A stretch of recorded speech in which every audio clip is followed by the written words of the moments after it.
Now at 5, Pittsburgh police released the name of the man who died after he was found unresponsive at the Pittsburgh YMCA pool.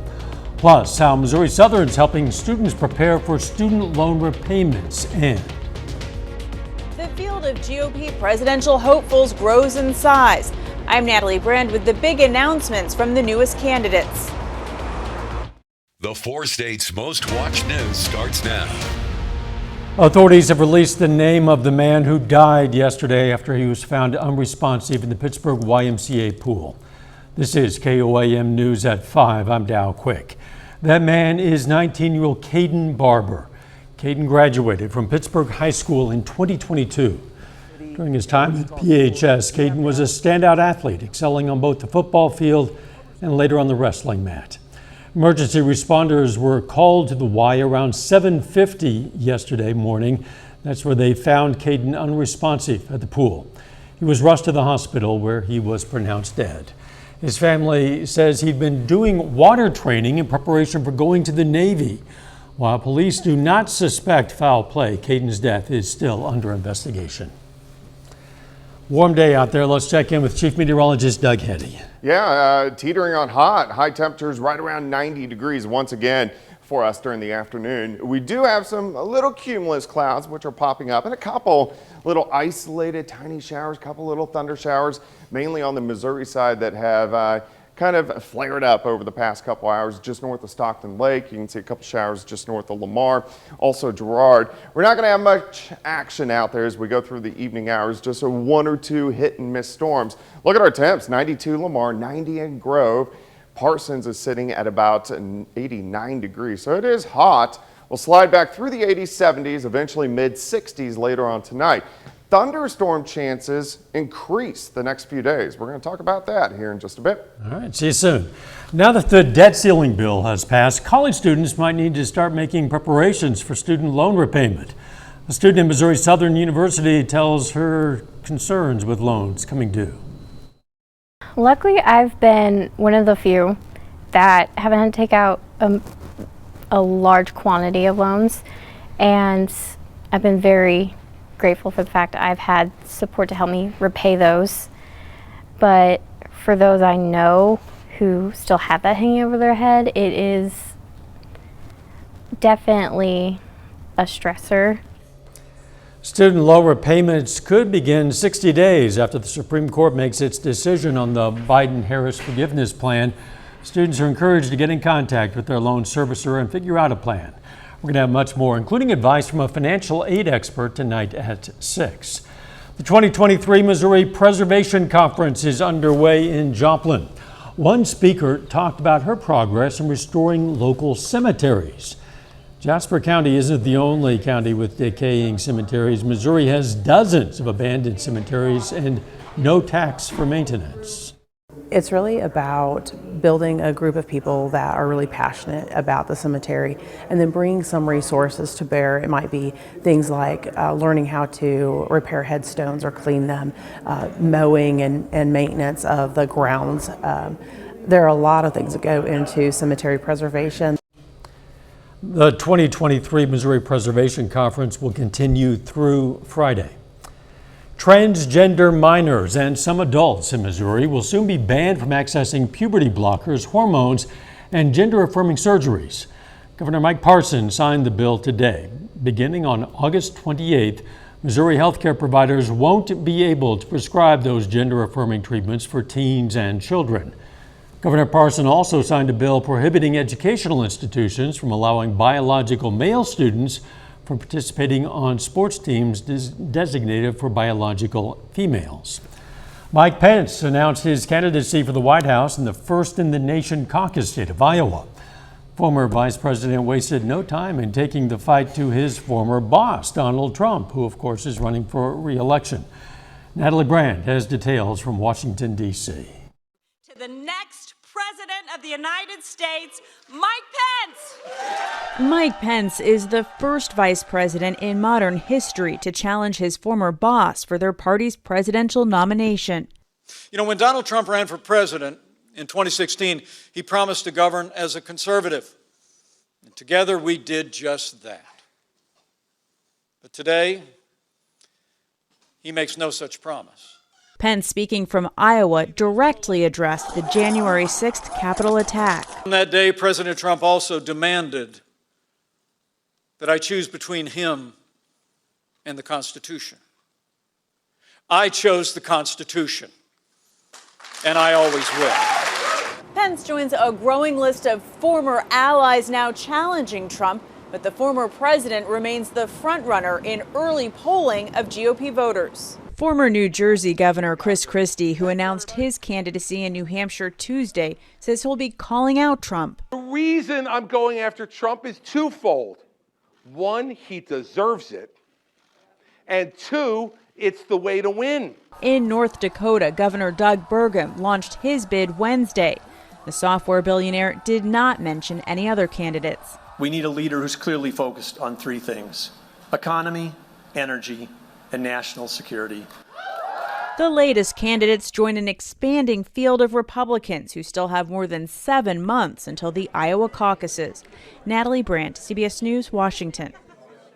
Florida Governor Ron DeSantis, who announced his candidacy last week, campaigned in Arizona and did a tour of the southern border. Still ahead, fires in Canada impacting the U.S. Wildfire smoke is clouding the air over millions of Americans. I'm Bradley Blackburn in New York City with the health concerns over this haze and how experts say to take precautions. And next in Health Watch, how a zoo in London is helping people overcome their fear of spiders. Topping today's Health Watch, mRNA COVID vaccines do not cause any serious side effects in young children. That's according to an analysis published in Pediatrics. Researchers looked at more than 245,000 doses of the vaccine given to children who were mostly 4 and younger and found no uptick in any of 23 serious potential side effects studied. That includes the heart inflammation called myocarditis, a rare side effect found primarily among teenaged or young adult men. Millions of people have a debilitating fear of spiders. Arachnophobia is one of the most common phobias in the U.S. and all around the world. Across the pond, the London Zoo is on a mission to help people overcome that anxiety. Leanne Lee reports. Spiders are creepy and crawly, and to some people, downright terrifying.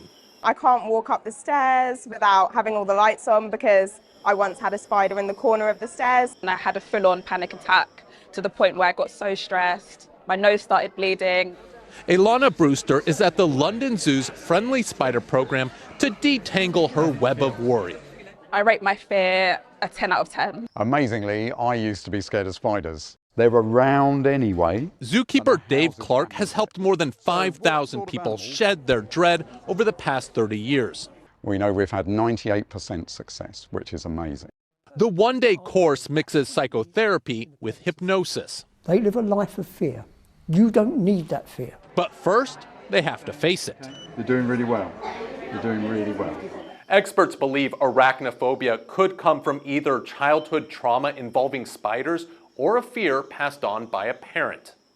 My cousin used to chase me around with spiders, put one on my face, woke up, been scared ever since. But when class is finally over, many turned from bug squashers to spider lovers. Who knows? Yeah, might have them as pets.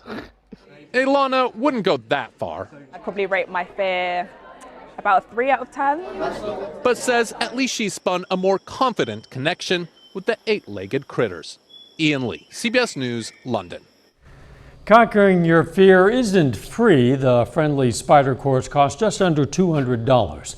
But the zoo says the money goes toward protecting threatened spiders in the wild.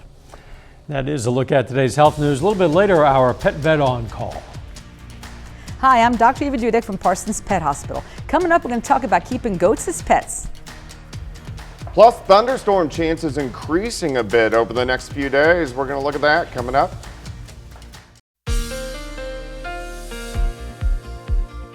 Well, another hot one outside once again today. High temps right around 90 degrees as we have worked into the afternoon. Most of us have been dry, but we do have those puffy cumulus clouds which have popped up, of course, over the past couple hours. Nice shot, Indigo Sky Casino and Resort, just outside of Seneca, Missouri. All right, so here's our smoke tracker. Of course, we've had the haziness in the skies over the past couple days, and it gives our sunsets a little reddish look. This is our smoke. Of course, the brighter colors are much thicker once you get on the East Coast, but we still have some decent smoke, especially in southwestern Missouri. So if we look over the next 24 hours, you can see it kind of sticks around, but it does start to dissipate a little bit as we go into Thursday, which is good news. That means our air quality is a little bit better. All right, temps, 92 Nevada, it's 86 in Anderson, it's 90 in Miami. Pittsburgh is sitting at 89 degrees, but at least the humidity is not that high. Look at our dew points, upper 50s to lower 60s. So if we look at our dew point tracker, that kind of puts us in that pleasant to not bad range. When those numbers go up, that's when it feels real sticky, real muggy and soupy out there that we normally see during the summer months. Outside, 7th and Rangeline, 89.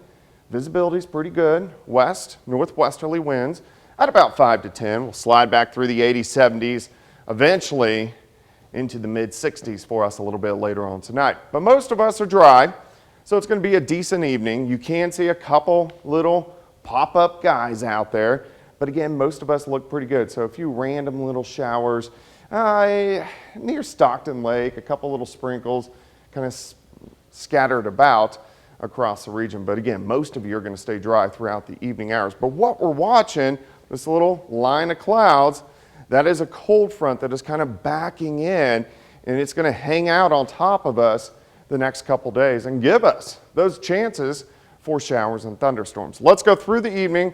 Isolated shower, most of us look pretty good. We're going to be sliding back into the mid 60s.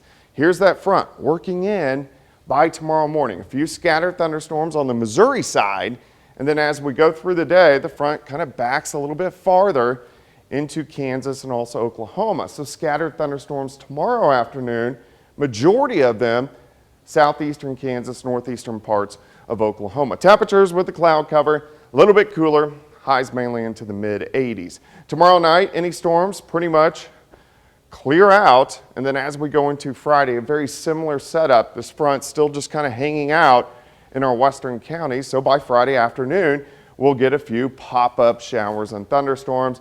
Not very widespread over the next couple days, but a bigger batch of showers and thunderstorms will try to roll in as we head toward the weekend. All right, 7 a.m., 67, 85 by noon.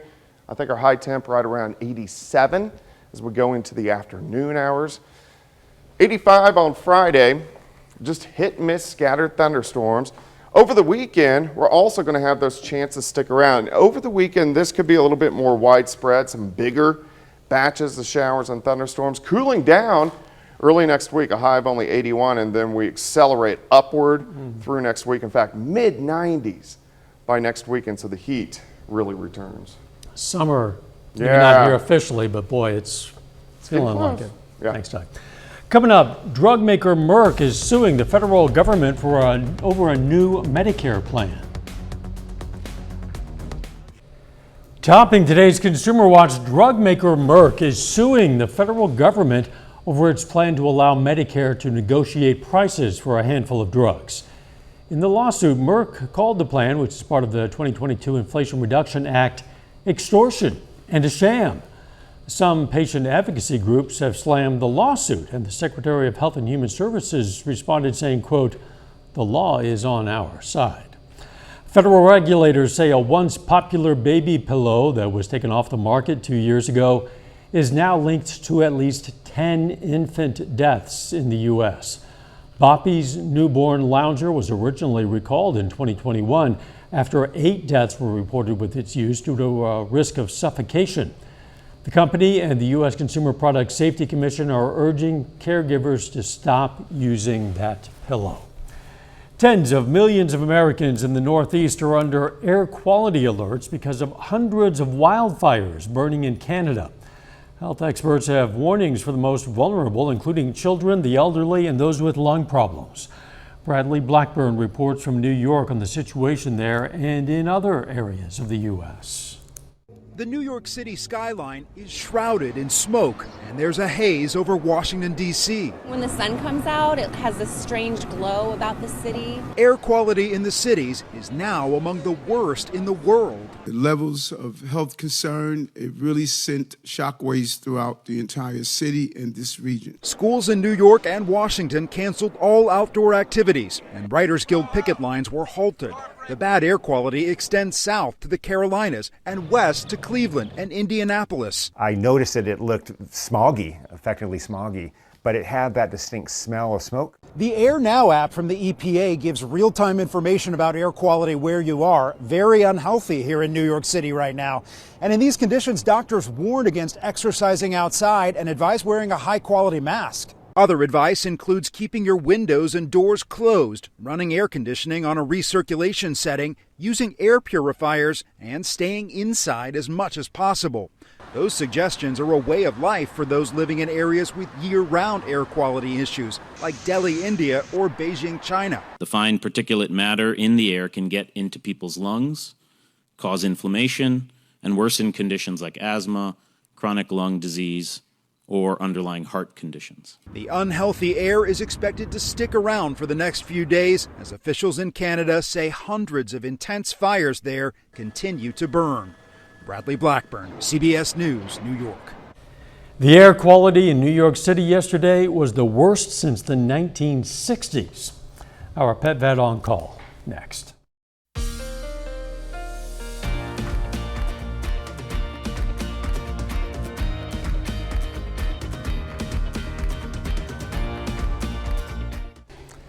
Up next on the CBS Evening News, how the ban on gender-affirming care for minors in Arkansas is impacting families there.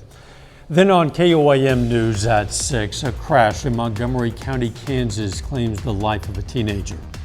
Plus, we're going to have more on how Missouri Southern is preparing students for student loan repayments. And a former Columbus High School basketball standout is walking on for the Kansas Jayhawks. We're going to hear about his journey from team manager to suiting up. Stay with us for the CBS Evening News and then KOAM News at 6.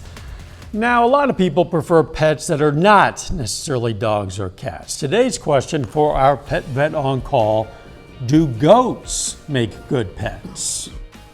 Sure, if you are committed to that species and you know what you're doing. I do a little research and studying first because goats are not dogs. There are a lot of different sizes and breeds of goats. So for instance, a milk goat or a meat goat would not do well in a tiny little yard, whereas a little pygmy goat might be kind of fun until they start climbing on all your furniture and the hood of your car. You might want to check with your ordinances and things because sometimes they're not allowed in cities and in municipalities. And then you want to make sure that you can provide what they need. A big enough pen so they can get some exercise. You need housing for them. You need shelter and a place to keep their feed because they eat hay, so you need to store that. And you also want to make sure that you spend time with them. They are herd animals. You have to be committed to a different kind of creature. We invite questions from anyone. If you have a question, you just send it to petvet@koamtv.com. Dr. Eva Dudek from the Parsons Pet Hospital answers a different question or brings us a fun fact every Wednesday on KOAM News at 5. You can also find answers to previous questions on our website. All right, let's check out our picks of the litter for the week. Look at this. From the Joplin Humane Society, we have this adult male short-haired cat named Steve. And from the Southeast Kansas Humane Society, we have Montana, an 8-year-old male terrier mix. If you're looking for a pet, why not at least check out your local Humane Society? They always have a lot of great ones for you to check out and maybe take home. I think Montana can hear very well. Yes, it looked like satellites up there. Satellite dishes, yeah. The weather, warm, and warm. Yeah, we're going to stay warm, mainly into the mid-80s. Also, thunderstorm chances, so 87 tomorrow. They're all going to be scattered tomorrow, but they're going to be a little bit more numerous than what we've seen over the past couple days. Pop-up ones on Friday, and then also a little more widely scattered as we head into the weekend. Cooling down a bit early next week. Thanks for joining us. The CBS Evening News is next, and of course, we're going to be right back here for KOAM News at 6. See you then. Let's make it a great evening.